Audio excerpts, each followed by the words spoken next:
Extraordinary film చూసాం అనిపించింది. Racy screen play చూసాక కూడా లాస్ట్ క్లైమాక్స్ ఇది నా ఇంకా కళ్ళలో విజువల్స్ అలాగా తిరుగుతున్నాయి. Extraordinary film. మోగ్లీ నాకు టైట్ నుంచి అంటే ఫస్ట్ 10 నిమిషాల నుంచే ఒక సినిమా చూస్తున్నట్లేదు, ఒక వరల్డ్లోకి వెళ్ళి ఆ క్యారెక్టర్ మధ్య మనం ఉన్నట్టుంది. ఒక మంచి పొటెన్షియాలిటీ ఉన్న హీరో రోషన్ మళ్ళీ ఒక ఇండస్ట్రీకి ఒక హీరో వచ్చాడు అనిపించింది. అలాగే సాక్షి ఆ అమ్మాయి యాక్టింగ్ చేస్తుంటే నాకు నిజంగా ఆ అమ్మాయి మాట్లాడలేదేమో అనేంత ఇంత ఇది క్యాప్చర్ చేయడానికి ఈ కథ రాసిన సందీప్ రాజ్ తన స్టోరీలోనే. ఎందుకంటే లాస్ట్ ఇంటర్వెల్ ముందు ఇంటర్వెల్ దగ్గర లాస్ట్లో క్లైమాక్స్లో అతను నేమ్ చూడగానే గూస్ బంప్స్ వస్తాయి. ఒక పెద్ద యాక్షన్ సినిమాకి బీజిఎం ఇస్తే ఎలాగా దమ్ములు అదురుతాయి అంటారు కదా, అలాగ అదరగొట్టారు కాలభైరవ్ గారు.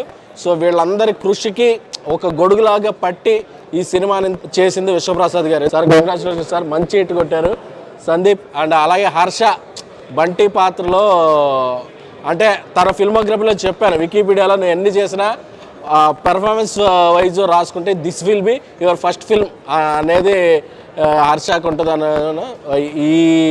ఈ వీక్లో ఒక మంచి సినిమా చూడబోతున్నాం. This film going to rock. సందీప్కి మళ్ళీ ఇంకొక నేషనల్ అవార్డు వస్తుంది అనే నమ్మకం అయితే నాకు వచ్చింది, ఎందుకంటే అంత బాగా చేసాడు.